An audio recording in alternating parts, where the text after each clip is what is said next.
ایک میسج آیا ہے سعودی عرب سے، بھائی پوچھتے ہیں کہ میری اہلیہ کئی سال پہلے کینسر سے وفات پا گئی، اب گھر کے لوگ کہہ رہے ہیں کہ تمہیں شادی کر لینی چاہیے۔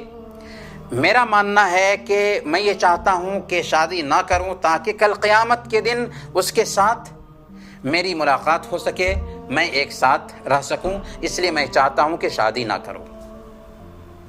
دیکھیں، سب سے پہلے تو ہم یہ عرض کریں گے کہ آپ کی اہلیہ کی وفات ہوئی کینسر کی بیماری میں، ظاہر سی بات ہے کہ یہ خطرناک بیماری ہے، لا علاج بیماری ہے۔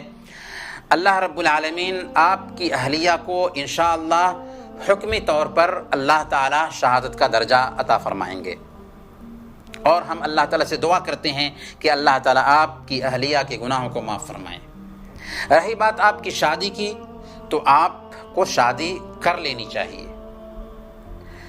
شادی کر لینے کی وجہ سے ایک انسان بہت سارے فتنے سے اپنے آپ کو محفوظ کر لیتا ہے، اور اگر آپ کو اولاد ہوگی دوسری بیوی سے تو یہ بھی نور علی نور ہے۔ رہی بات آپ کی پہلی بیوی کی، تو اگر آپ دوسری شادی بھی کر لیتے ہیں تو آپ کو آپ کی پہلی بیوی مل سکتی ہے۔ اللہ تعالیٰ نے قرآن کریم میں بیان فرمایا،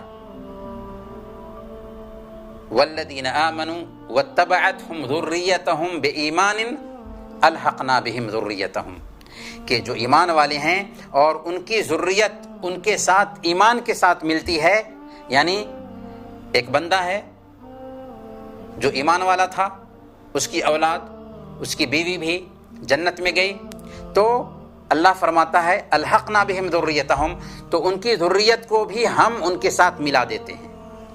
یہاں تک کہ علماء نے بیان فرمایا ہے کہ اگر ایک بندہ اونچے درجے میں ہوگا اور اس کی ذریت نیچے درجے میں ہوگی تو اللہ تعالیٰ اونچے درجے سے اس کو نیچے درجے پہ نہیں لائے گا، بلکہ نیچے کی ذریت کو اوپر درجے میں کر دے گا، اور اس طریقے سے وہ اپنے گھر والوں، اپنی فیملی کے افراد کے ساتھ میں رہنے لگے گا۔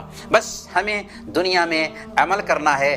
اللہ کا کرم بہت وسیع ہے، اللہ تعالیٰ کی نوازشیں بہت ہیں، جنت بہت بڑی نعمت ہے۔ بس اس نعمت کے حصول کے لیے دنیا میں ہمیں فکر مند ہونا ہے، اور آپ کے لیے جائز ہے کہ آپ شادی کریں۔ اگر آپ نے شادی بھی کر لیا پھر بھی آپ کو آپ کی اہلیہ مل سکتی ہے۔ اگر آپ دونوں کے دونوں جنت میں جائیں گے تو اللہ تعالیٰ سے دعا ہے کہ اللہ تعالیٰ ہم سب کو جنت نصیب فرمائے، آمین۔ وصلی اللہ علی نبینا محمد وعلی آلہ وصحبہ اجمعین۔